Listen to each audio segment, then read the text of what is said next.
Hi, my name is Jeremy. This is Red Means Recording, and today I wanted to walk you through a little bit of my process of recording my newly released OP1 EP called the Hewwop1 EP. I recorded this 100% on the Teenage Engineering OP1, which you see in front of you, on a trip to a convention in Atlanta. 2 tracks on the plane, 1 track at the convention, and then 2 tracks on the way home. If you're familiar with my videos in general, you've seen that I've done a lot of work with the OP1. I record a lot of stuff on it, and then I take it into Ableton and I do more work with it. But with this thing, I wanted to see how much I could squeeze out of the OP1 itself, because I hadn't done that for a while. It's how I used to record everything on the OP1. The Pluralism album I did is pretty much all done completely in the OP1. And it's fun. It's fun to really, really limit yourself and see what you can get away with. So I took a particular approach to this, which I have done with previous OP1 only tracks, and I kind of wanted to show it off and talk about how it works. See if it maybe helps you make music on your own. It's also the same approach I took to the 4-part jams that I did with the Bass Station and the Mini Brute recently. So the idea behind it is to use the sequencers in the OP1 to play the entire length of a track for each track and kind of play off those different tracks. But you need to be able to set it up in such a way that you can have playability throughout that entire period of time. So the first way that I like to do this is to jump into an instrument. I'll pick an instrument and I will sequence that using either the arpeggiator, the endless sequencer, the finger sequencer, and make sure that I have some performance controls over it. And one of the ways that I found really works with this is with the finger sequencer.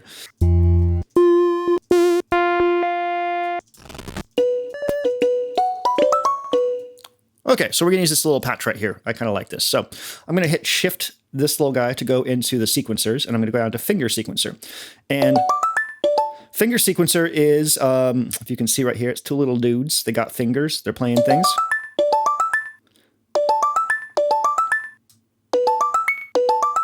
Once you've entered your sequence in here, which I'll show you in a second, there's a couple different ways that you can play this back. And right now it's in replace mode. So each one of these keys represents a sequence that I've programmed into the finger sequencer. And you can see Mr. Dude here playing this one. And in replace mode, when you hold down another key to place a sequence, it will replace the currently playing sequence. So this is a great way to do melodic progressions, which is what I have going on here.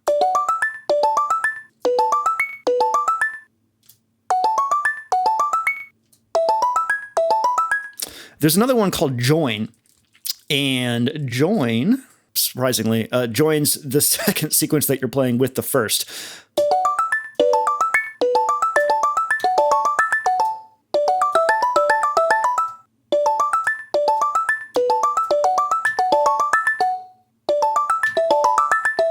So you can see that you might be able to get some interesting melodic variations here, or rhythmic variations if you're using like non-pitched instruments. So let's go ahead and clear out this first sequence, and I'll program something real quick. And I think it's going to be pretty sparse in the beginning here. So let's see. You can use, let me just explain that a little bit more. Holding Shift and a note will let you enter that note. And then holding Shift and the button, the arrows here, will let you move throughout the sequence itself. Right now, this is set to it's like 16th notes. So let's see. We're just going to do kind of a rising 5th melody.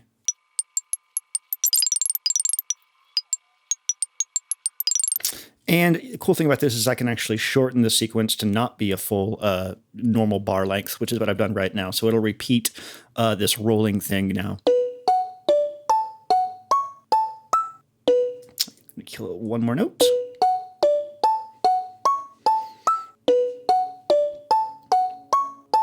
Cool. Now I'm going to go to my second sequence, and I'm going to erase it. So holding Shift and moving the blue button will erase the sequence, which you can see because there's a little eraser mark there.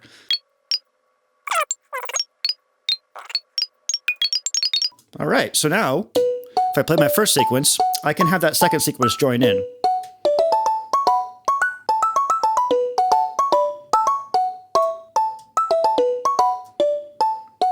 I'm going to make 1 more, maybe 2 more.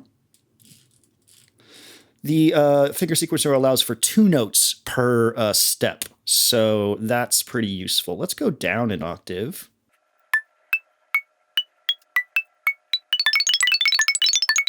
Okay, so we've got 4 sequences. these guys right here, and they're in join mode. So fantastic.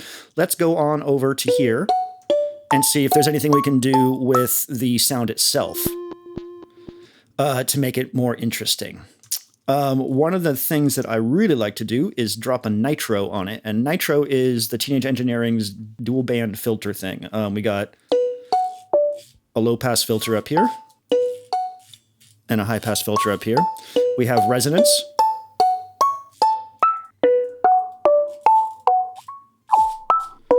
And we have this crazy thing, which starts modulating the frequencies.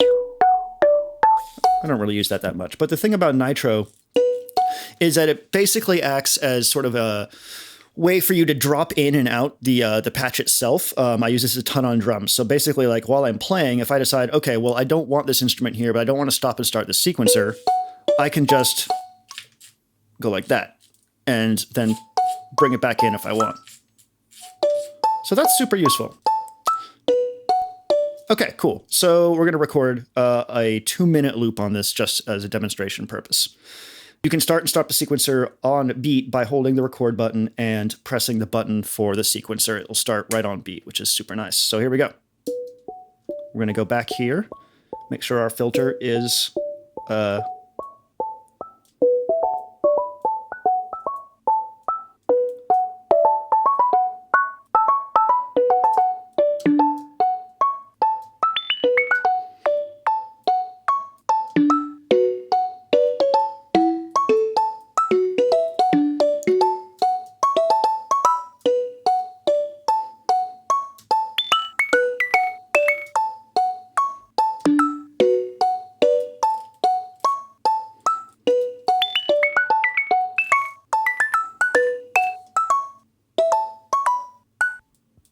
okay, cool.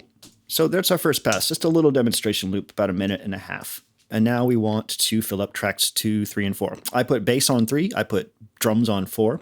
And it's up to you when you're doing this kind of method to decide like, okay, well now I feel like if I have a drum line next, I'll be able to feel this a little bit more. But what I've done with track 1 is given myself something to play with, right? Like I played with the filter, I played with the sequences, and now I'm going to riff off that with every other track that I play. I'm going to do drums next. And that's not a drum. So with the drum track, I generally do a couple passes of different stuff because I want to add percussion. I want to add like the main beat, stuff like that. So this is a great break beat right here. I'm going to use this and I'm going to go into the finger sequencer. And I'm not going to mess with anything right now except for just playing this sequence back with the filter because I'm going to use the filter to bring it in and out.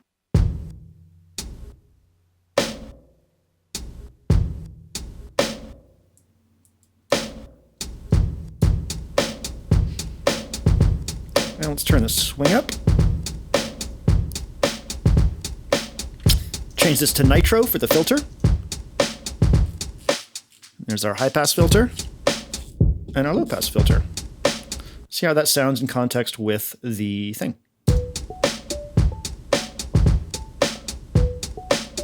I like that. That's cool. Okay, so we're going to make this tiny by shelving out all the lows and all the highs. I want it to play, but I want it to be very small. So let's go into 4. One thing I'm going to check right now is my drive settings and my mixer settings. And it looks like I had some volume stuff going on from before, so I'm going to turn these sort of to normal. I like drive on my thing. The OP1's drive is kind of magical, and I like to have, I don't know, release relatively short and the drive up to like 45 or 50. Sometimes 30 is a good place to start. Once again, I'm going to hold down record and press the sequence start button to have everything start in time. And then I'm going to switch over to the this nitro filter on the drums and play it while I play the thing back.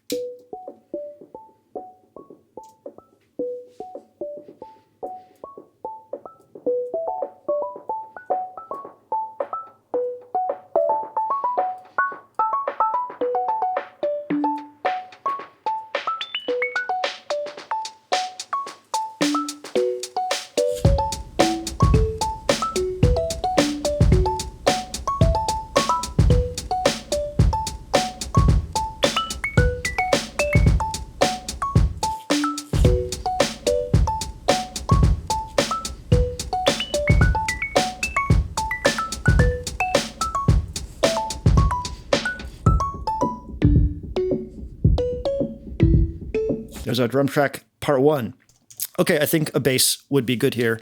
Hopefully you're getting the sense of what's going on here. I'm using each track that I record to riff off other tracks and kind of building this like self-jam thing going on by going back and recording over stuff again.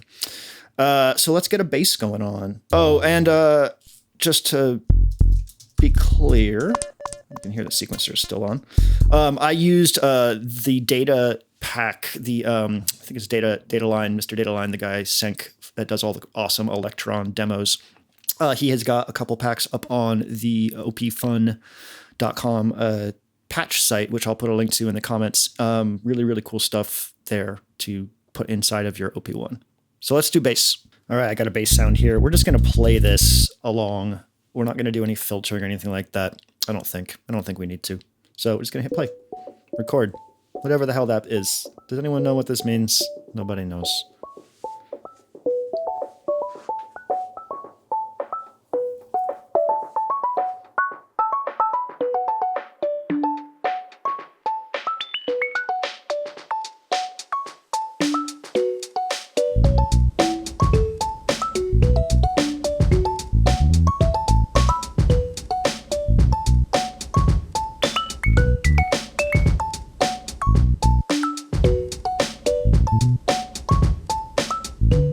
Okay, cool. Now we got bass, drums, and whatever the heck is on track 1.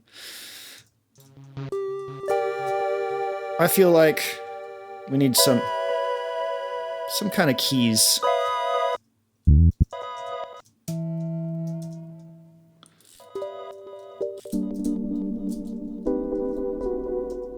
Let's see if that sounds any good.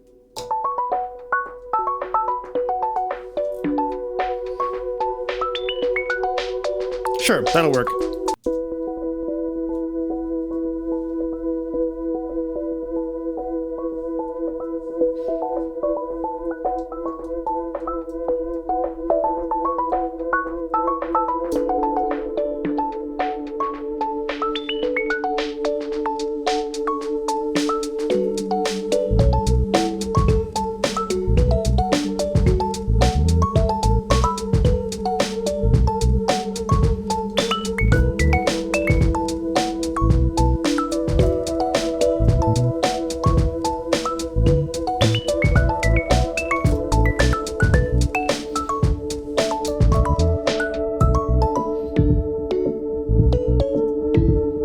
Okay, that was kind of weird, but, you know, we're just sort of showing off this sort of freeform jammy thing that I'm trying to get across. So we have something going on. I want to go to track 4 and add some more percussion.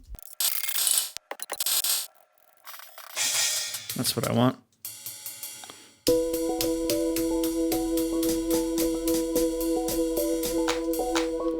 Okay, let's program some stuff for this real quick.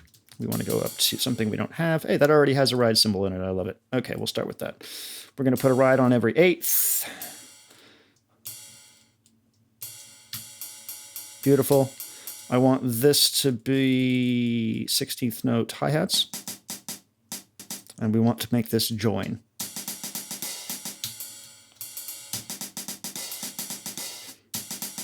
So now we have 2 percussion things we can mess with. Great. Okay, let's go ahead and record these. We're going to turn on Nitro. Go back there. Nitro. So we have our filter control. We're going to hit record and do this.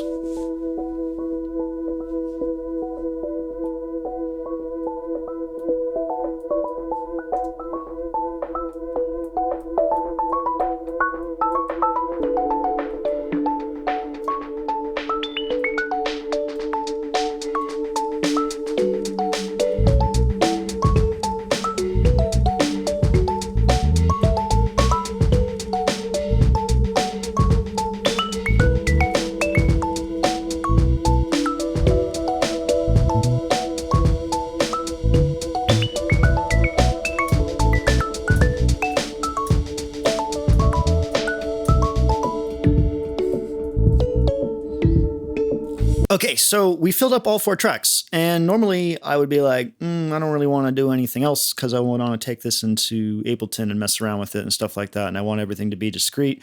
But when I'm on this kind of, travel music making trip thing, I don't do that. I just keep on layering, and I'd be careful about it because I don't want to totally mess up a track that I've spent a bunch of time recording over. But right now I'm going to do 2 more layers. I'm going to do another layer on track 1, another layer on track 2 to fill this out. And I've got this kind of key thing here that's going to be like a solo in the background. So we're just going to go ahead and dive into it. Fingers crossed that we don't accidentally mess anything up. I can't really do the lift into memory and drop back technique that I would normally use for a bar. And if you don't know about that, let me show you. This is a basically undo for the OP1. So I've just made a cut in this bar, in this track 1 tape thing here. You can see it's highlighted in blue. If I hit up right now, it's just lifted that piece of tape up into memory. So it's basically in a memory buffer, and I can paste it back down by pushing down. It's still in the memory buffer. I can paste it over and over and over again if I want.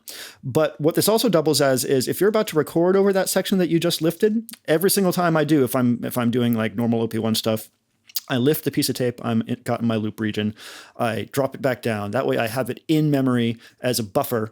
And if I mess it up, I just drop it back down again, and I've undone the recording that I've messed up. So cut your loop, go back to it, lift it, drop it. Now you've got an undo buffer. Very, very, very, very, very, very, very useful. Okay, so let's record another layer on track 1.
I know I want that.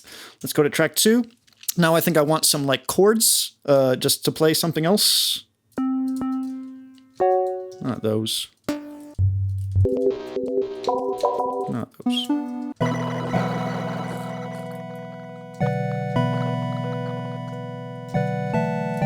Those are great. Let's check our volume.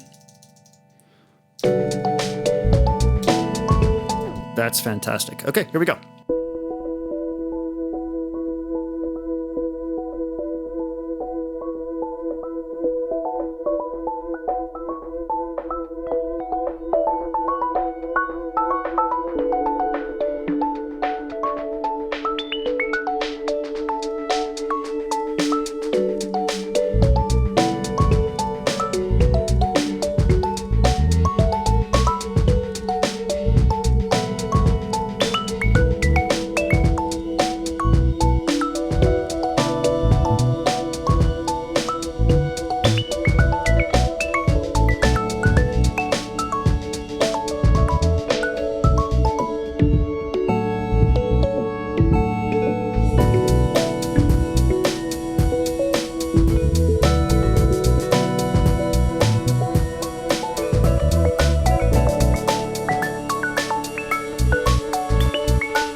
I think that's a good enough meandering, weird little beat that I would probably call it okay if it was better. So now what I'm going to do is I'm going to load up that cool. Turn that off. This thing. All right. See what this sounds like with a bit more drive.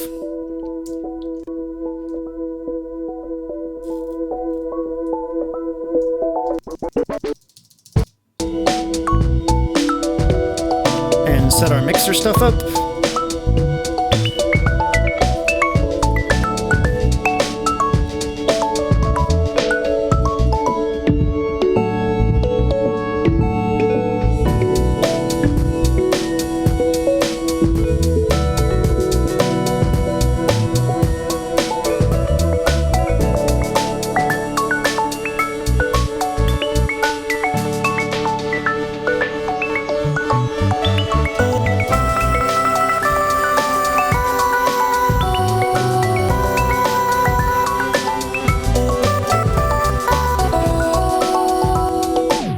Okay, that's nice and squashed.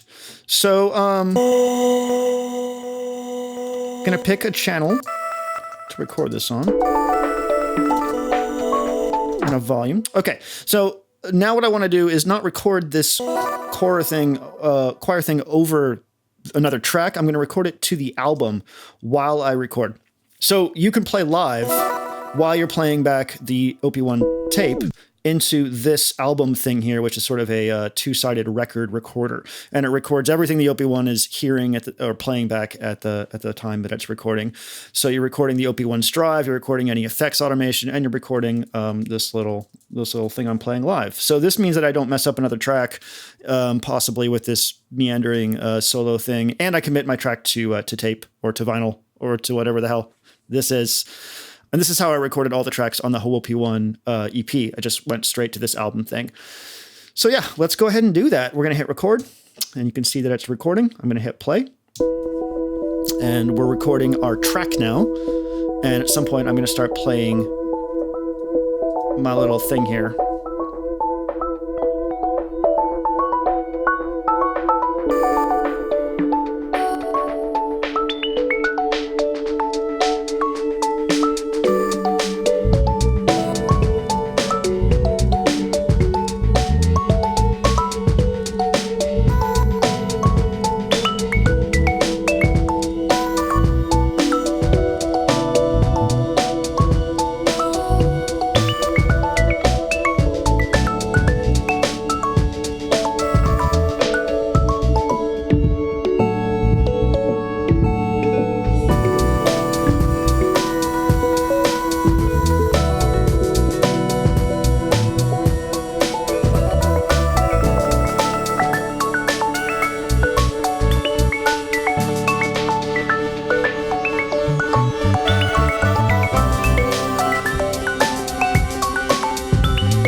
So now I can mount the OP1 as a drive on my computer by plugging it in via USB and pull that album track off as an AIFFF file. And yeah, that's the process. I know the track ended up a little wonky, but you know, experimentation. You gotta be willing to do it. I hope this was informative. I do the same thing with the Mini Brute and Bass Station videos as well. Just, you know, come up with an original riff, record it, make sure I give myself some sections to play with by playing with dynamics and the instruments filters and stuff like that. And then just build and build and build until I feel like I've built enough. And then theoretically I have something that's hopefully listenable. Hopefully. Anyways, thanks if you're interested in checking out the Hewwop1 EP. It's all linked below. Patrons get it for free if that's something you're interested in, so check out links for that. And yeah, my name's Jeremy. This is Red Means Recording, and I hope you have a wonderful day.